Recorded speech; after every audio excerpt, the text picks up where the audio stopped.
Welcome into BMOC's Bet Buffet, where we bring in big man on campus. He goes over 4 bets that he really likes off of this weekend's college football card. So, big man, what are you thinking of BMOC's Bet Buffet?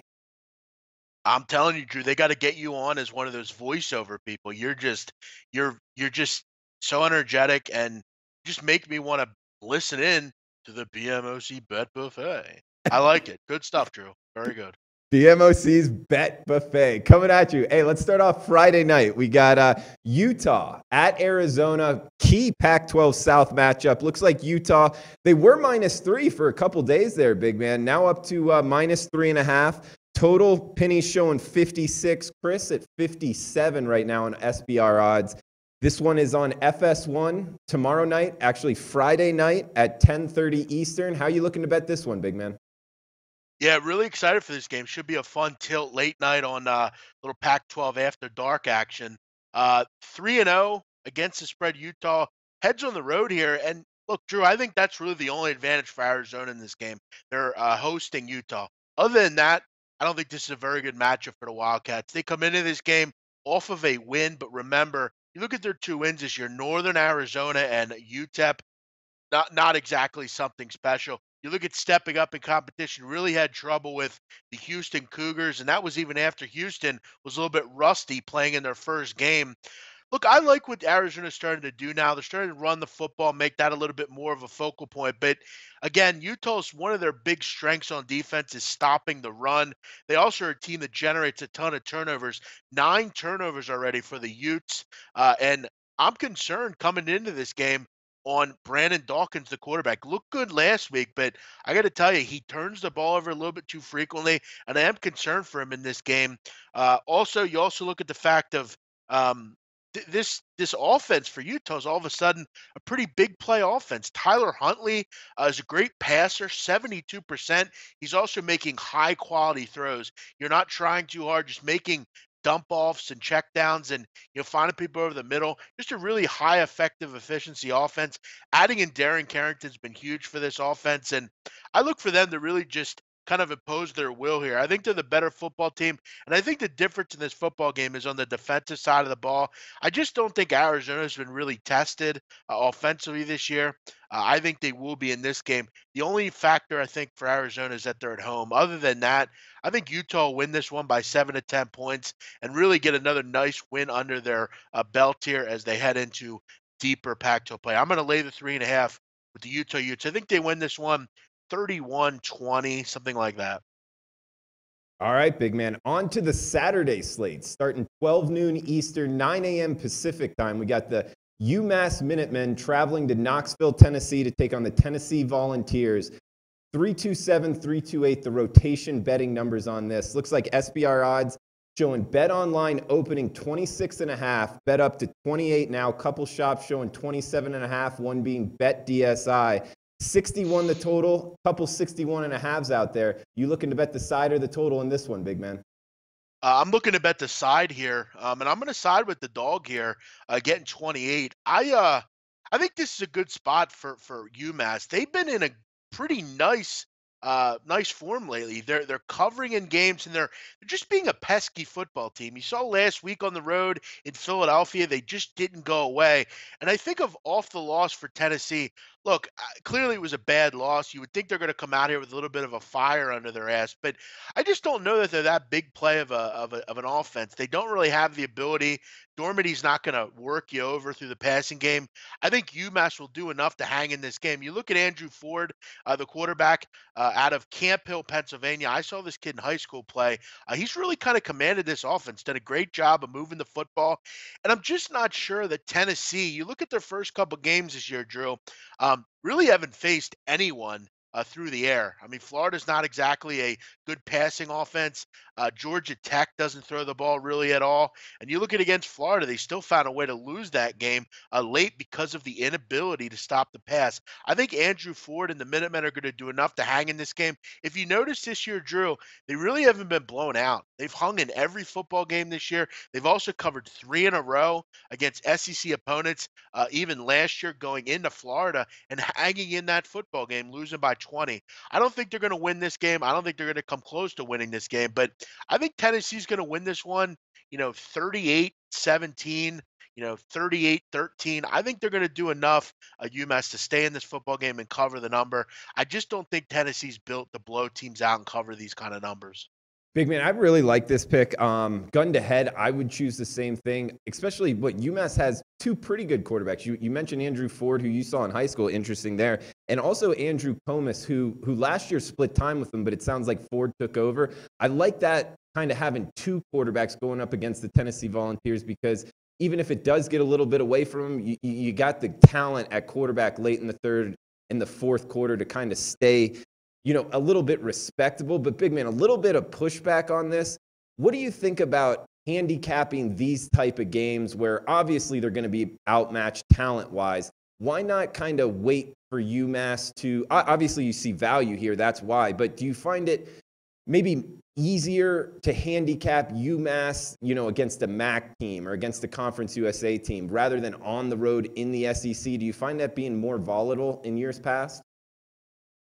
No, and in this game, I don't really see it being that big a deal. Clearly, there's a talent discrepancy as far as better athletes overall, but you're getting Tennessee at a vulnerable time at this point.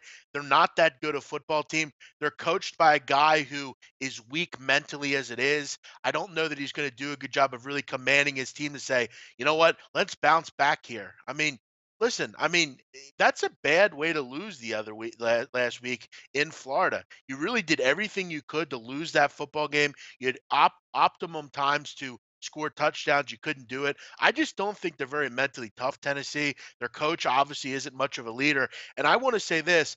I want to apologize to the UMass football program. I was very critical of this team. I still don't think they're very good, but I want to say I'm impressed. I think Isabella and Brenneman are good receivers.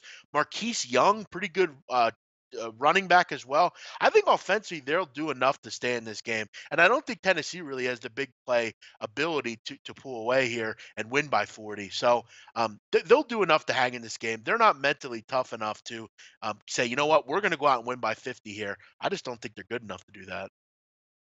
All right, big man. Well, let's move to Saturday's afternoon slate, 3:30 Eastern on ESPN. Kind of the highlight, maybe, of Saturday's college football. We got TCU at Oklahoma State. They're in Stillwater, Oklahoma. Oklahoma State laying 12.5 or 13, depending where you shop. Make sure to look at SBR odds for the best number. BetOnline opened this total at 65. If you don't have a BetOnline account, jumping on that number, you're missing out. Now 71.5, pretty much across the board 5 times, showing 71.5 right now. Big man, big game in the Big 12. How you betting this? I'm going with the Cowboys here, laying the number. I think anything under 2 touchdowns is a quality point here. I just don't really see it with TCU. I know they're a Big 12 team, and we have to keep that in mind. But they're going on the road with a quarterback here in Kenny Hill, who, just let's be honest, Drew, hasn't been very dependable over his college career. He's had flashes, he's looked good, but overall he's inaccurate. They're not a big play team anymore, TCU. They run the football. Kenny Hill's 7th in passing in this conference right now. And without Kyle Hicks, their star running back, I think they're going to be a little hamstrung to move the football. I don't think they're built for a shootout. When you play Oklahoma State, you have to be built for a shootout. And with the way Oklahoma State is just moving the ball at will up the field, there is no comparison. They're the best offense in the country, and I'm not going to argue with anyone about that. They have not one, not two, not three, but 4 wide receivers. They have a great running back, and they have a capable and Heisman Trophy candidate, Mason Rudolph, at the helm. They're at home here. And look, for me, TCU just never seems to step up in big games like this lately. They've had trouble in this conference. They're 7-11 over the last 18 against the Big 12. And I'm just really not looking to get in the way of a moving train right now. Oklahoma State can pretty much name what they want to score. They're just dropping deuces on these teams. It's amazing. I just don't think TCU here. Look, he gave up 36 points to SMU. That's not good. What's Oklahoma State going to do? I'm not really confident Kenny Hill. I don't know what you have here defensively, and if what you do have defensively, I don't know that it's very good. On the road, Oklahoma State's got the Oklahoma game in their eyes. They're going to go undefeated into that game. I think they win this one 48-24, something like that. 44-17. I think they pound Oklahoma State, to be honest, or TCU, to be honest. Okay, and didn't TCU just put up over 50 points against SMU, right, big man? So as far as like built for a shootout, they were able to put up points against the lesser opponent, of course. Keep in mind, I mean, SMU is dreadful defensively. They'll give up 50 points to you, me, and 9 listeners. I mean, that they're built for. That's what they are. SMU. They want to.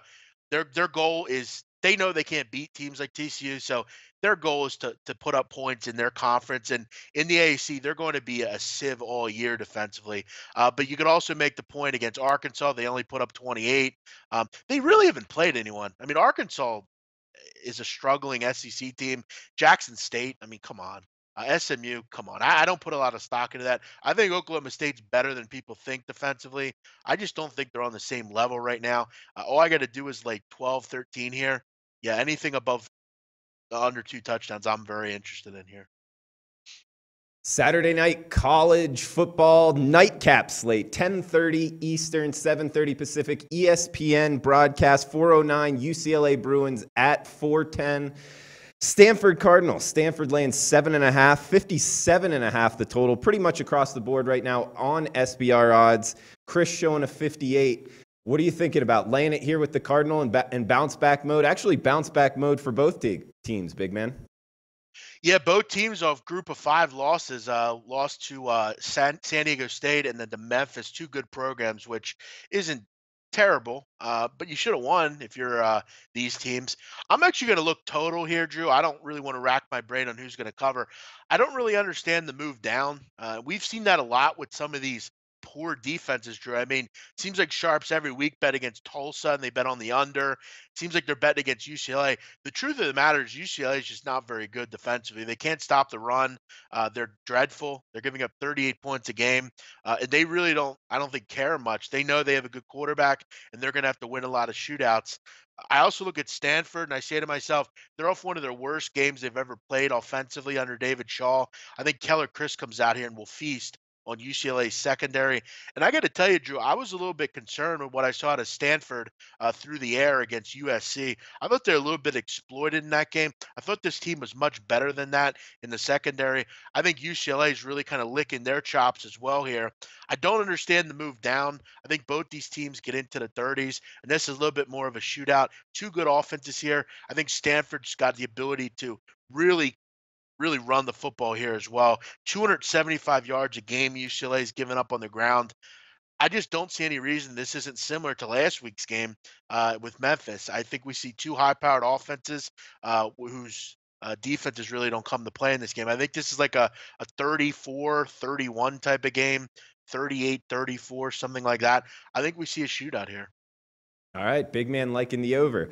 So, big man, just wrapping up BMOC's Bet Buffet. Any other thoughts you want to get out there for this weekend's college football card, things you're looking for going forward? Yeah, I think, there's a lot of interesting tilts this week. And as you know, Drew, here at SBR, we do hit a lot of games. I will point out, I don't think this is a great card, to be honest. I probably only have 3 or 4 plays. That's kind of my goal. Last week I went 6-0. I'm not sure that I'll do that this week. The card's a little bit tougher here, but I've found a couple good points. And Drew, I feel like some of these games we've really talked about ad nauseum. I'm looking to really just kind of get on the field and see these games played. But I do notice, there's less and less, added games. There's less and less, for me, value. I'm going to have to really look. This isn't a great card. There's a lot of injury concerns. Make sure you're looking at stuff like that. Will Brent Stockstill play for Middle Tennessee? Will certain guys play for certain teams? That's something you have to really keep in mind because some of these numbers, it's all about that. But yeah, I'm looking forward to week 3 or week 4, whatever it is in college football. Should be fun, Drew. Yeah, absolutely, big man. And went 2-2 last week, 4-4 overall. So yeah, it looks like we real got quick. Go ahead. No, I just wanted to point out it's been interesting. We've the Bet Buffet, we've broken even. It's time to get in the win column. And Drew, I will add on as well. If you're interested in more picks, Peter and I do a show every Saturday at 11 o'clock Eastern. We break down as many games as we can right before the opening kickoff. So check that out on SBR 11 o'clock every Saturday. All right, big man. This is BMOC's Bet Buffet. Thanks, Jeff. Hey guys, thanks for tuning in to our channel. Now we've put a lot of work into producing all these free videos, so please help us out and keep all our content free for you forever by simply liking, sharing, commenting, and subscribing.